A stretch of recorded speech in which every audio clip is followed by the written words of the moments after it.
मैं यहाँ आपको अच्छी न्यूज़ देने नहीं आया हूँ। तो 20,793 बहुत जल्दी आ जाएगा। और निफ्टी में ब्रेकआउट आ गया। नमस्ते दोस्तों, मैं प्रवीण मलिक अपने इस YouTube चैनल पर आपका स्वागत करता हूं। इस वीडियो में हम विश्लेषण करेंगे, क्या वाकई में निफ्टी में ब्रेकआउट आ गया है। ऐसा प्रतीत होता है कि निफ्टी में ब्रेकआउट आ गया है, परंतु हमें इंतजार करना चाहिए, ठहरना चाहिए, देख लेना चाहिए कि क्या वाकई में एक ब्रेकआउट आया है या नहीं आया है। परंतु आगे जाने से पहले मैं एक चीज बता देना चाहता हूं, अगर आप इस वीडियो को फ्यूचर एंड ऑप्शन की ट्रेडिंग के लिए यूज करने वाले हैं तो कृपया करके आगे मत जाइए, क्योंकि ये channel future and option trading वालों के लिए नहीं है। उसके लिए तो 100 अन्य चैनल हैं, वहां जाके देखिए। लेकिन अगर आप स्विंग ट्रेडिंग करना चाहते हैं, किसमें? स्टॉक्स में। या फिर आप मीडियम टू लॉन्ग टर्म की पोजीशन बनाना चाहते हैं, किसमें? स्टॉक्स में।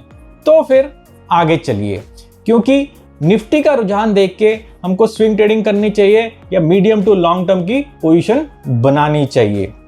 तो अंत तक रुके रहिएगा, क्योंकि मैं एक स्ट्रैटेजी बताने जा रहा हूं जिसको देख के, जिसको समझ के आप स्विंग ट्रेडिंग की या medium to long term trading की पोजीशन बना सकते हैं। तो चलिए सबसे पहले हम निफ्टी का विश्लेषण कर लेते हैं और देख लेते हैं कि क्या वाकई में ब्रेकआउट आया है या नहीं आया है।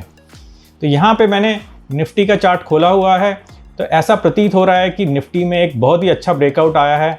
मार्च के स्टार्टिंग से ही निफ्टी ने एक अच्छी चाल पकड़ी है और सीधा ही ऊपर चलता गया। बीच में थोड़ी सी कंसोलिडेशन हुई है, लेकिन उसके बाद सीधा ही ऊपर चलता गया है। कई टेक्निकल एनालिस्ट ऐसे एक ट्रेंड लाइन बना देते हैं और उसको देख के बोलते हैं कि यहाँ पे देखिए ब्रेकआउट आ गया है और इसके बाद तो निफ्टी ऊपर जाएगा ही जाएगा। तो देख लेते हैं ट्रेंड लाइन से क्या पता लगता है। तो थोड़ा हिस्ट्री में चलते हैं और ट्रेंड लाइन दोबारा बना लेते हैं। मान लेते हैं कि हम यहाँ पे कहीं पे हैं। हम आगे की चाल को हटा देते हैं और एक ट्रेंड लाइन ऐसे बना लेते हैं। तो अगर हम एक ट्रेंड लाइन यहाँ पे बनाएं तो ऐसा प्रतीत हो रहा है कि यहाँ पे ब्रेकआउट आ गया है, लेकिन हमें पता है कि इसके बाद भी भाव नीचे गिरा है। तो चलिए थोड़ा सा आगे चलते हैं और यहाँ पे एक बारी फिर लगा कि ब्रेकआउट आ गया है, तो थोड़ा सा ट्रेंड लाइन को चेंज कर देते हैं। अब ट्रेंड लाइन को यहाँ पे डाल देते हैं। तो ऐसा लग रहा है कि यहाँ पे भी ब्रेकआउट आ गया है, लेकिन इसके बाद भी पता है हमको भाव नीचे चला गया था। तो चलिए थोड़ा सा और आगे चलते हैं। अब यहाँ पे आके एक बड़ी ट्रेंड लाइन और बनाते हैं। तो यहाँ पे एक छोटा सा ब्रेकआउट आया था, परंतु हम इसको इग्नोर कर सकते हैं। तो चलिए थोड़ा सा और आगे चलते हैं और ट्रेंड लाइन को भी थोड़ा सा चेंज कर देते हैं। तो अब फिर से एक बार ऐसा लग रहा है कि यहाँ पे ब्रेकआउट आ गया है, परंतु आया है या नहीं आया है ये तो अभी नहीं पता लगेगा। तो क्या ट्रेंड लाइन किसी काम की नहीं होती हैं? ट्रेंड लाइन काम की होती हैं, लेकिन उनको ठीक तरह से देखना चाहिए, ठीक तरह से पढ़ना चाहिए। वो किस तरह से? कि ट्रेंड लाइन के पॉइंट्स हमको देखने चाहिए। तो ट्रेंड लाइन का पॉइंट यहाँ पर है, तो अगर भाव इसके ऊपर निकलता है तो हम फिर भी बोल सकते हैं कि अब ब्रेकआउट आ गया है। परंतु होगा क्या? अब दो चीजें हो सकती हैं। एक तो भाव यहाँ से ऊपर निकले, थोड़ा सा ऊपर जाए, फिर नीचे आए और फिर पुल बैक करके ऊपर जाए, तो ये एक बढ़िया पैटर्न बन जाएगा। फिर हम बोल सकते हैं कि ब्रेकआउट वाकई में आ गया है। या दूसरी चीज ये भी हो सकती है कि यहाँ से भाव नीचे गिर जाए, ये जो सपोर्ट की रेखा बनी हुई है, और यहाँ ट्रेंड लाइन के पास वापस जाए और फिर यहाँ से ऊपर चलना शुरू करे। अगर ये भी हो जाता है तो भी ठीक है, लेकिन अगर ये सेकंड केस होता है तब भी इसको इस रेजिस्टेंस की लाइन के ऊपर जाना पड़ेगा, क्योंकि ये एक टॉप बना हुआ, इस टॉप को ब्रेकआउट करना बहुत जरूरी है अगर हमको एक हायर टॉप हायर बॉटम का पैटर्न बनाना है। तो ये दो चीजें हो सकती हैं, लेकिन इसके अलावा एक चीज और भी हो सकती है कि भाव यहाँ से नीचे गिरे और थोड़ा ऊपर नीचे करते हुए वो इस ट्रेंड लाइन के नीचे दोबारा चला जाए, जैसा कि हिस्ट्री में कई बारी हो चुका है। तो इसको मैं ब्लू कलर कर देता हूं। तो ये तीनों चीजें भी हो सकती हैं। तो अगर तो ये नीचे आ जाए तो हमको ये बोलना पड़ेगा कि ये फॉल्स ब्रेकआउट था और अभी हमको थोड़ा सा और इंतजार करना चाहिए। और अगर ये नीचे आके इस लो के नीचे भी चला जाए जो 21,964 का लो था, तो स्ट्रक्चर बिल्कुल ही बिगड़ जाएगा। फिर तो निफ्टी बहुत ही जल्दी 20,793 पे जाएगा। तो आपको पता होगा कि मैं पिछले कुछ दिनों से, बल्कि एक महीने से यही बोल रहा हूं कि ये फॉल्स ब्रेकआउट है और ये पैटर्न मैंने मार्च से पहले ही बना दिया था। अगर आप उस वीडियो को देखना चाहते हैं तो उसका लिंक मैंने ऊपर छोड़ दिया है। तो उसमें मैंने बताया हुआ है कि पैटर्न कैसा बन रहा है, कि ये थोड़ा सा ऊपर जाएगा फिर नीचे आएगा।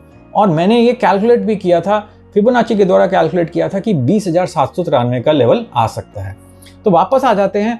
तो अगर भाव नीचे चला जाता है, ट्रेंड लाइन के नीचे चला जाता है और उसके बाद इस लो के नीचे भी चला जाता है, तो 20,793 बहुत जल्दी आ जाएगा। लेकिन जरूरी नहीं है कि ऐसा हो सकता है कि अगले 1 महीने तक भाव यहीं ऊपर नीचे करता रहे, उसके बाद इस लो के नीचे जाए।